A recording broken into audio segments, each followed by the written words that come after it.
Cabinet बैठक में UCC और लोकायुक्त के मुद्दे पर चर्चा भी हो सकती है। इसके साथ ही नए शहरों के निर्माण से जुड़ा प्रस्ताव, चतुर्थ श्रेणी कर्मचारियों के आउटसोर्स के जरिए नियुक्ति, कृषि विभाग में डीजी का पद सृजन करने को लेकर प्रस्ताव के साथ कई विभागों से जुड़े 18 प्रस्ताव भी कैबिनेट में आ सकते हैं। तो ये बड़ी खबर हम आपको बता रहे हैं कि कई अहम प्रस्ताव पर मुहर लग सकती है। बताया जा रहा है कई ऐसे अहम प्रस्ताव हैं जिस पर चर्चा भी होगी और 18 प्रस्ताव कैबिनेट में आ सकते हैं। और अब से थोड़ी देर के बाद बताया जा रहा है ये बैठक शुरू हो जाएगी।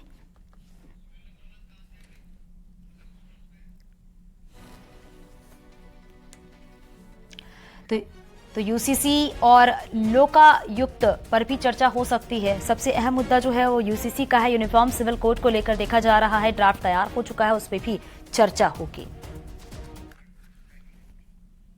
यूनिफॉर्म सिविल कोड का ड्राफ्ट 15 जुलाई तक धामी सरकार को सौंपा जा सकता है। अब न्यूज 18 के पास ड्राफ्ट की कुछ एक्सक्लूसिव जानकारी है, वो आप इस रिपोर्ट में देखिए।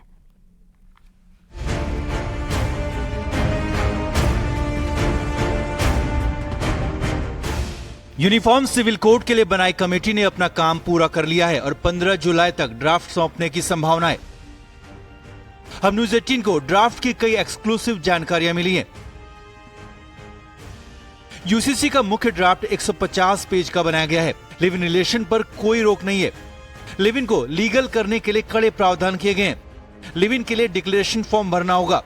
डिक्लेरेशन फॉर्म में आधार नंबर भी देना होगा। लिव इन से पैदा होने वाली संतान नाजायज नहीं होगी। डिक्लेरेशन के आधार पर माता पिता का नाम और बच्चे को पूरे अधिकार भी दिए जाएंगे। माइनर और मैरिड लिव इन में नहीं रह सकेंगे। तलाक लेने की प्रक्रिया को सरल किया जाएगा। गोद लेने की प्रक्रिया में भी अलग प्रावधान किए गए हैं और जनसंख्या नियंत्रण का यूसीसी में कोई प्रावधान नहीं है। अभी तो ऐसी कोई बात नहीं है, क्योंकि क्या है कि यूसीसी का अभी ड्राफ्ट हमको मिला नहीं है। ड्राफ्ट मिलने के बाद उस पर पहले आकलन होगा, उस पर विधि के जो हमारे भी विशेषज्ञ हैं, विधि विभाग है, वो सभी लोग उसका आकलन करेंगे, उसके बाद आगे बढ़ेंगे। यूसीसी कमेटी की 9 जुलाई को दिल्ली में एक और मीटिंग होनी है, जो फाइनल मीटिंग होगी। माना जा रहा है कि अध्यादेश के जरिए उत्तराखंड सरकार यूनिफॉर्म सिविल कोड लागू कर सकती है और फिर मानसून सत्र में कानून को पास करा लिया जाएगा। देहरादून से भारती के साथ सुनील नवप्रभात की रिपोर्ट। दिल्ली से बड़ी खबर मिल रही है, जहां आज लोकसभा चुनाव को लेकर बीजेपी की नॉर्थ रीजन की मीटिंग हो रही है। इस बैठक में देहरादून से बीजेपी प्रदेश अध्यक्ष महेंद्र भट्ट भी जुड़ेंगे और महाजनसंपर्क अभियान की रिपोर्ट देंगे। बैठक में बीजेपी के राष्ट्रीय अध्यक्ष जेपी नड्डा राज्यों के लिए एजेंडा तय करेंगे। इस मीटिंग में 16 राज्यों से नेता शामिल होंगे। वहीं बैठक में शामिल होने से पहले महेंद्र भट्ट ने कहा, उत्तराखंड में बीजेपी कार्यकर्ता जोश में है और 2024 लोकसभा चुनाव में क्लीन स्वीप कर हम हैट्रिक बनाएंगे। देखिए, रूटीन मीटिंग्स है और अभी पार्टी का जो महासंपर्क अभियान था उसकी समीक्षा होगी और आगामी दिनों के कार्यक्रम तय होंगे। मुख्य रूप से हमारे यहाँ उत्तराखंड के अंदर नगर पालिका नगर निगम के चुनाव भी प्रस्तावित हैं। हमारे यहाँ बागेश्वर का जो बाई इलेक्शन वो प्रस्तावित है। इसके साथ साथ लोकसभा चुनाव की दृष्टि से भी जो कार्यक्रम आएंगे उस कार्यक्रम की रूपरेखा इस बैठक में बनेगी। और मैं हूँ, हमारे महामंत्री संगठन बैठक में भाग ले रहे हैं, राष्ट्रीय अध्यक्ष का मार्गदर्शन को प्राप्त होगा, तो कार्यक्रम के तहत जो भी विषय आएंगे उनको हम अपने राज्य के अंदर उनको फॉलो करेंगे। कुमाऊं में आज मौसम को लेकर अलर्ट है, जिसके चलते नैनीताल, अल्मोड़ा, पिथौरागढ़, बागेश्वर और चंपावत जिलों में आंगनबाड़ी केंद्रों को लेकर कक्षा 12 तक के स्कूल बंद रखे गए हैं। इस बीच मौसम विभाग का पूर्व अनुमान भी सही होता दिख रहा है। कई इलाकों में सुबह से बारिश का दौर भी है। हल्द्वानी में भी झमाझम बारिश देखने को मिल रहा है। 7 जुलाई के लिए मौसम विभाग का पूर्वानुमान था कि कुमाऊं के 5 जिलों में जबरदस्त बारिश होगी। ठीक वो पूर्वानुमान सच साबित हो रहा है। कुमाऊं के 5 जिलों में सुबह सुबह हल्की धूप खिली हुई थी, लेकिन जैसे जैसे दिन चढ़ रहा है वैसे वैसे मौसम का रुख भी बदल रहा है। आप देखिए किस तरीके की बारिश इस समय हल्द्वानी में हो रही है। बिल्कुल झमाझम बारिश इस समय हल्द्वानी में हो रही है और जनजीवन इस बारिश से पूरी तरीके से प्रभावित हो रहा है। जो 5 जिले हैं कुमाऊं के, जिसमें अल्मोड़ा, नैनीताल, पिथौरागढ़, उसके साथ ही चंपावत और बागेश्वर, इन जिलों में डीएम ने छुट्टी घोषित की है। आंगनबाड़ी से लेकर के कक्षा 1 से 12 तक के स्कूल इस समय बंद हैं और बारिश का असर यह देखने को मिल रहा है कि जनजीवन पूरी तरीके से प्रभावित है। सड़कों पे पानी भर रहा है और लोगों को प्रशासन की यही सलाह है कि जरूरी काम से ही घर से निकलें, अगर जरूरी काम नहीं है तो घर पर सुरक्षित रहें। शैलेंद्र नेगी, न्यूज़ 18 हल्द्वानी। पिथौरागढ़ में बारिश के दौरान आए दिन पहाड़ियां दरक रही हैं। बॉर्डर तहसील धारचूला के नया बस्ती के पास बड़े बड़े बोल्डर्स पहाड़ी से फरफरा कर गिरे हैं, जिस कारण रोड तो बंद है, साथ ही 12 केवी की बिजली की लाइन भी टूट गई है। बिजली की लाइन टूटने से बलुआ कोट इलाके में सप्लाई भी ठप है।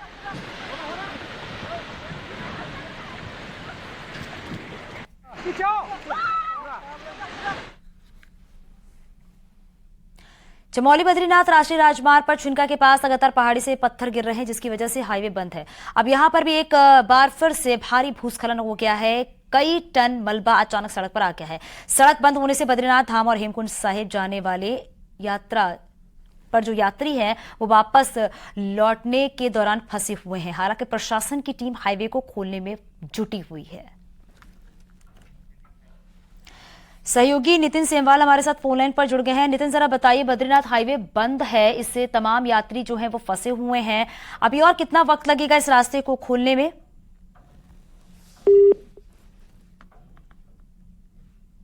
तो चलिए अपने सहयोगी नितिन से जुड़ेंगे और उनसे जानेंगे कि आखिरकार इस हाईवे को कब खोला जाएगा।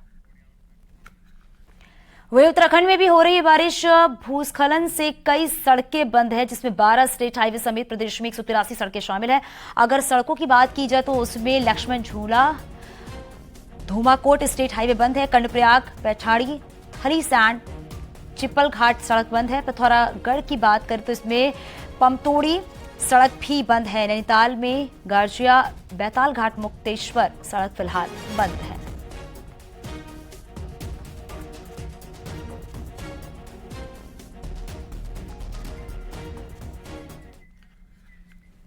पिथौरागढ़ की दारमा घाटी के चल गांव में भारी बारिश हुई है, जिस कारण इस इलाके में रास्ते पूरी तरह से टूट गए हैं। हालात ये है कि लोगों को अपनी जिंदगी दांव पर लगाकर आवाजाही करनी पड़ रही है। इस भारी बारिश के कारण चल गांव को जोड़ने वाली ट्रॉली भी टूट गई है। ट्रॉली टूटने से गांव का संपर्क भी टूट गया है। चल गांव को जोड़ने वाला पक्का पुल 2013 की आपदा में बह गया है, जिसके बाद यहां हर साल ट्रॉली लगती है, जो बरसात की भेंट चढ़ जाती है।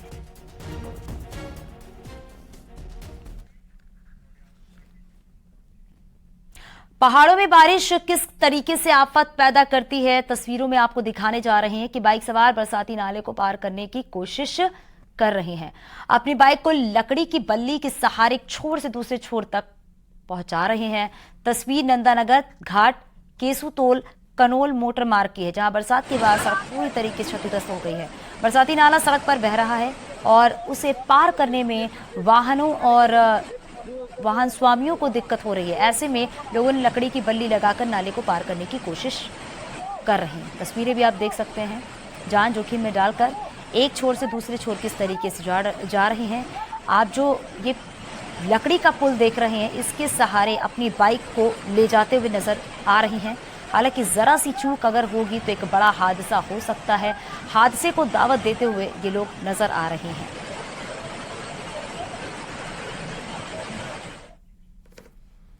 पहाड़ों में हो रही बारिश की वजह से रामनगर प्रशासन ने अलर्ट जारी कर दिया है। धनगढ़ी नाले को लेकर प्रशासन ने खासतौर पर अलर्ट जारी किया है।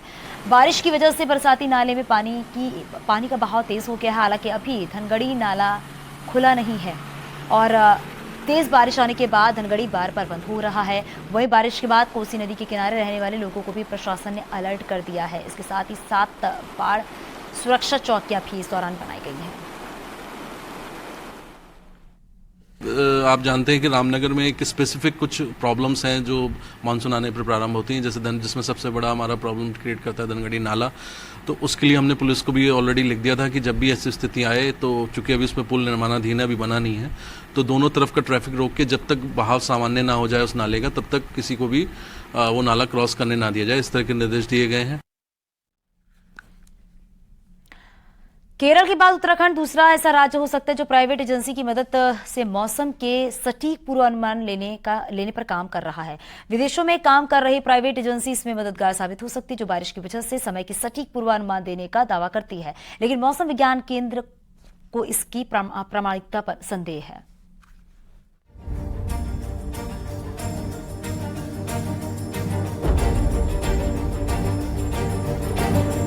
आपदा के लिहाज से संवेदनशील राज्य उत्तराखंड में मौसम का सटीक पूर्वानुमान मिल सके, इसके लिए अलग अलग लेवल पर काम हो रहा है।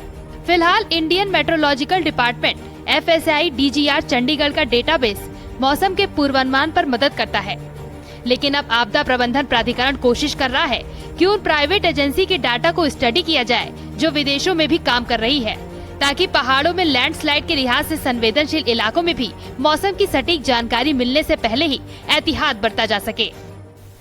लेकिन इसको और सटीक बनाने के लिए और जो प्राइवेट एजेंसी वर्ल्ड ओवर जो डेटा प्रोवाइड करती है उनसे भी हम बात कर रहे हैं। अभी हम उनका परीक्षण कर रहे हैं कि उनका डेटा कितना सटीक है, क्या हमें फोरकास्ट में या लोगों को जान बचाने में वो डेटा काम आ सकता है, उसका हम लोग परीक्षण कर रहे हैं और अगर आवश्यकता पड़ी तो उस पर भी हम लोग जा सकते हैं। वहीं इस पर मौसम विज्ञान केंद्र के निदेशक का कहना है कि अभी ग्लोबल ऑब्जर्वेशन की फैसिलिटी मौजूद है और नेशनल एजेंसी से ही अभी तक डाटा लिया जाता है, लेकिन कोई प्राइवेट एजेंसी इस तरह की नहीं है जिसके पास ग्लोबल नेटवर्क हो।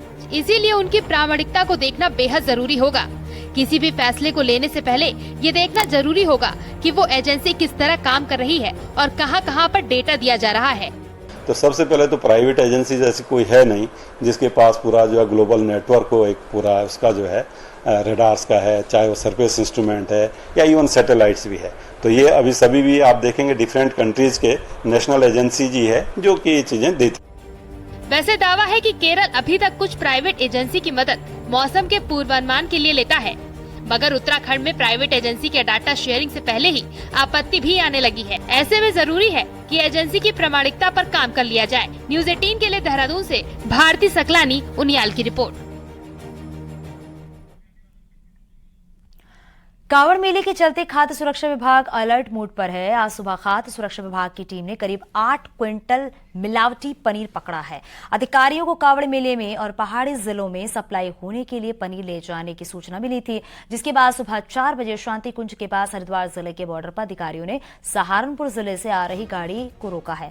गाड़ी में 8 ड्रमों में पनीर भरा हुआ था। डिप्टी कमिश्नर के नेतृत्व में पहुंची खाद्य सुरक्षा विभाग की टीम ने मोबाइल टेस्टिंग वैन से पनीर की जांच की तो पनीर मिलावटी पाया गया, जिसके बाद अधिकारियों ने लैब में भेजने के लिए पनीर के सैंपल लिए और पनीर को नष्ट कर दिया। अधिकारियों ने बताया कि अगर सैंपल जांच में फेल होते हैं तो कानूनी कार्रवाई भी की जाएगी। हमने ड्राइव चलाया था, उसमें कुछ हमारे पास विजिलेंस की तरफ से और हमारे डिपार्टमेंट की तरफ से हमारे पास कुछ इनपुट थे कि जो बाहर से मिलावटी जिसे हम कह सकते हैं खाद्य पदार्थ आ रहा था, उसको हमने जांच के पकड़ा है और हमारी मोबाइल टेस्टिंग वैन के द्वारा उसकी मौके पर ही जांच की गई।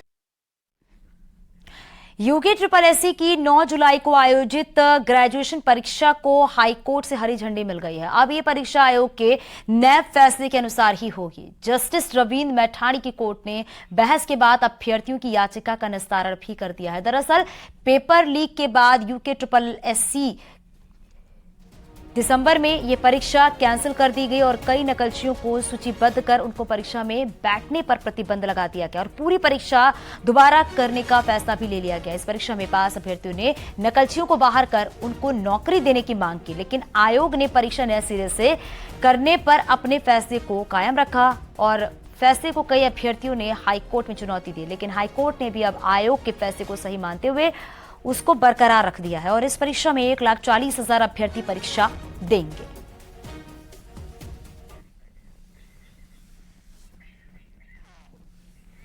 दस जुलाई से सावन का पहला सोमवार शुरू होने जा रहा है, जिसके लिए बड़ी संख्या में शिव भक्त देश के कोने कोने से आ रहे हैं। यूपी सरकार और उत्तराखंड सरकार शिव भक्तों का स्वागत बड़ी धूमधाम से कर रही है।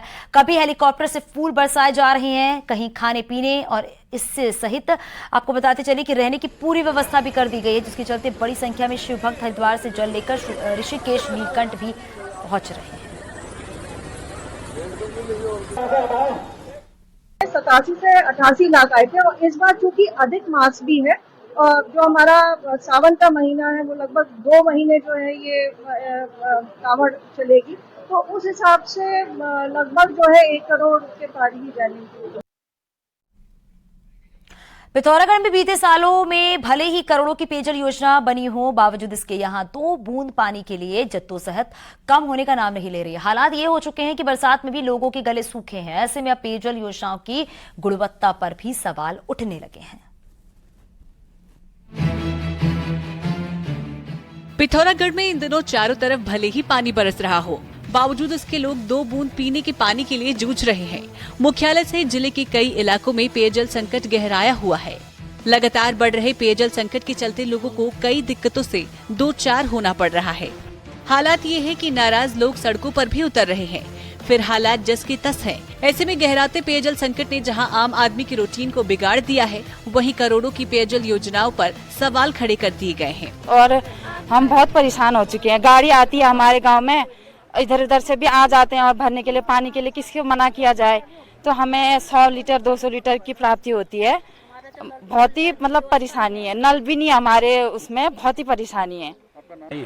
अभी हमने लगभग 100 करोड़ रुपए आंवला घाट परियोजना में खर्च किए हैं और घाट पुनर्योजना में भी करोड़ों रुपए खर्च हो गया है, लेकिन उसके बावजूद भी जनता को पानी नहीं मिल रहा है। और क्योंकि ये बरसात के इस बार बारिशें भी हुई है लगा समय समय पर, आखिर क्या कारण है? हम इतनी पेयजल योजनाओं की क्वालिटी पर विपक्ष हो या फिर सत्ता पक्ष, दोनों का सुर एक है। बीते सालों में यहाँ 80 करोड़ की लागत से आंवला घाट पेयजल योजना बनाई गई थी। दावा किया गया था कि 12 MLD की योजना पेयजल संकट को जड़ से उखाड़ देगी, लेकिन ऐसा कुछ भी नहीं हुआ। ये हालात तब है जब शहर और उससे सटे इलाकों के लिए 4 अन्य पेयजल योजनाएं भी हैं। ऐसे में आसानी से अंदाजा लगाया जा सकता है कि जिस इलाके की प्यास बुझाने के लिए 11 MLD का पानी काफी हो, वहां 12 MLD की एक योजना के साथ 4 अन्य योजनाएं कितना पानी दे रही होंगी। हमारे रूरल एरिया में जल जीवन मिशन का काम चल रहा है, तो कई जगह, अधिकतर सभी जगह फेज 1 का काम कंप्लीट हो गया है। फेज 2 का काम अभी भी कई जगह पे चालू है। तो जिस तरह से अगर इस तरह की कोई घटना संज्ञान में आती है कि वहां पर पेयजल की आपूर्ति नहीं हो पा रही है, तो इसमें जल निगम और जल संस्थान से मिलकर हम उसको एस्टिमेट भी रिवाइज करा रहे हैं। कुछ ऐसा ही हाल घाट पेयजल योजना का भी है। करीब 36 करोड़ की लागत से इस योजना का सुधारीकरण किया गया था, लेकिन नतीजा सिफर ही निकला। मुख्यालय से सटे इलाकों के साथ ही बेरीनाग, गंगोली हाट में भी लोग 2 बूंद पानी पीने के लिए भटकने को मजबूर हैं। न्यूज़ 18 के लिए पिथौरागढ़ से विजयवर्धन उप्रेती की रिपोर्ट। उत्तरकाशी के नगर क्षेत्र के मुख्य द्वार पर लगे कूड़े के ढेर और दुर्गंध से जल्द कुछ समय के लिए निजात मिलने वाली है। नगरपालिका और प्रशासन तिलोत वासियों में 60 दिन के लिए सहमति बन गई है। नगरपालिका के लिखित आश्वासन के बाद ये सहमति बन पाई है, जिससे यहां से कूड़े को तिलोत में सेग्रीगेशन के लिए ले जाया जाएगा, जिससे कि इस जगह में 5 साल से फैले कूड़े का समाधान हो सकेगा। नगर पालिका के अधिशासी अधिकारी ने जल्द कार्य शुरू करने की बात कही है। आपको बताते चले कि तामाखानी सुरंग के पास 400 मीटर हिस्से में फैले कूड़े की गंध से नगरवासी बेहद परेशान है। लगातार कूड़े की गंध के कारण कई लोग बीमार भी हो चुके हैं। उम्मीद जताई जा रही है कि कूड़ा हटने के बाद काफी हद तक नगर के लोग जो हैं उनको राहत मिलेगी। देखिए, कूड़े के समाधान के लिए हमने जो हमारा लेगेसी वेस्ट है, इसके लिए हमारा काफी दिन से प्रयास चल रहा था। तिलोत में हम मशीन हमने लगी हुई थी, काम शुरू हो जाएगा। वहाँ पे कूड़े की छटाई करके कूड़े को हम अलग अलग कर लेंगे। विकासनगर में बुधवार रात छेड़खानी के मामले को लेकर 2 समुदाय के बीच हंगामा हो गया। दरअसल 2 हिंदू युवतियों से विशेष समुदाय के युवकों ने छेड़खानी कर दी है, जिसके बाद हिंदू संगठन से जुड़े लोगों ने आरोपी की पिटाई कर दी, जिसके बाद विशेष समुदाय के लोगों ने भी हंगामा कर दिया है। आपको बताते चले, पिछले कुछ दिनों से लड़कियों से छेड़खानी के मामले बढ़ रहे हैं। हालांकि पुलिस लगातार कार्रवाई कर रही है। युवतियों को छेड़खानी किए जाने को लेकर एक हमें तहरीर प्राप्त हुई थी, हमारे द्वारा अभी पंजीकृत कर दिया गया। साथ ही दूसरे पक्ष द्वारा भी उनका यह कहना है कि दूसरे पक्ष ने आके उनके घर में मारपीट की गई। इस संबंध में भी हमको तहरीर प्राप्त हो गई है, तो भी अभी वो पंजीकृत किया जा रहा है। इसी बात को लेकर दोनों पक्षों में थोड़ी सी उत्तेजना हो गई थी। हरिद्वार कावड़ मेले की ड्यूटी में लापरवाही बरतने वाले 4 पुलिसकर्मियों को सस्पेंड कर दिया गया। इन पुलिसकर्मियों में एक हरिद्वार, एक पिथौरागढ़ और 2 पुलिसकर्मी देहरादून में तैनात हैं। चारों पुलिसकर्मी हरिद्वार कावड़ मेले की ड्यूटी में लापरवाही बरतते हुए पाए गए हैं। हरिद्वार के एसएसपी अजय सिंह की रिपोर्ट पर ADG law and order V Murugesan ने 4 को सस्पेंड कर दिया है। एडीजी वी मुरुगेशन कावड़ मेले की सुरक्षा व्यवस्था का जायजा लेने हरिद्वार पहुंचे हुए थे, जहां उन्होंने अच्छा काम करने वाले कई पुलिसकर्मियों को सम्मानित भी किया है। जो हमारी ड्यूटी में लापरवाही बरतने वाले हैं 4 हमारे कर्मचारी हैं, एक पिथौरागढ़ का है, एक हरिद्वार का, 2 देहरादून का है, उन्होंने निलंबन भी कर दी गई है। और कुछ अच्छे कार्य किए हैं, उनके कर्मचारियों को पुरस्कारित भी कराया गया है। नैनीताल से हाईकोर्ट को हल्द्वानी शिफ्ट करने की प्रक्रिया तेज हो रही है। हल्द्वानी में बनने वाला नया हाईकोर्ट तकरीबन 29 हेक्टेयर जमीन पर बनेगा, जिसके लिए गौलापार में फॉरेस्ट लैंड का सिलेक्शन पहले ही कर लिया गया था। और इस सबके बीच नैनीताल जिला प्रशासन ने एक कदम आगे बढ़ते हुए हाईकोर्ट की फॉरेस्ट लैंड के बदले तकरीबन 58 hectare civil land forest department में ट्रांसफर कर दी है, जिस पर कटने वाले पेड़ों की जगह नए पेड़ लगाए जाएंगे। और इस तरह गौलापार में हाईकोर्ट बनने का रास्ता भी साफ हो गया है।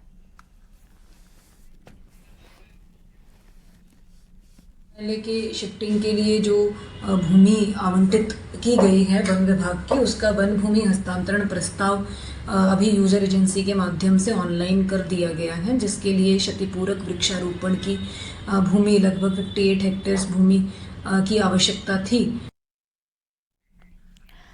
उत्तराखंड का वन विभाग अब कार्बन को इंटरनेशनल मार्केट में बेचने की योजना पर काम कर रहा है, जिसके लिए कुमाऊं के टॉप फॉरेस्ट ऑफिसर्स की शुरुआती ट्रेनिंग शुरू हो चुकी है।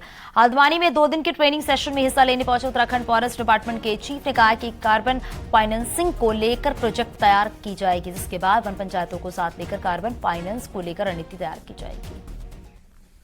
ये एक्टिविटीज़ हम फॉरेस्ट डिपार्टमेंट में करते हैं, चाहे वो वनीकरण से संबंधित हो, चाहे वो वाटर कंजर्वेशन से संबंधित हो, उनको हमको कार्बन फाइनेंस प्रोजेक्ट्स में कन्वर्ट करना चाहिए। तो उसी दिशा में हम लोग काम कर रहे हैं। आगे भी खबरें जारी है, यहाँ रुकेंगे छोटे से ब्रेक के लिए। आप बने रहिए न्यूज़ 18 के साथ।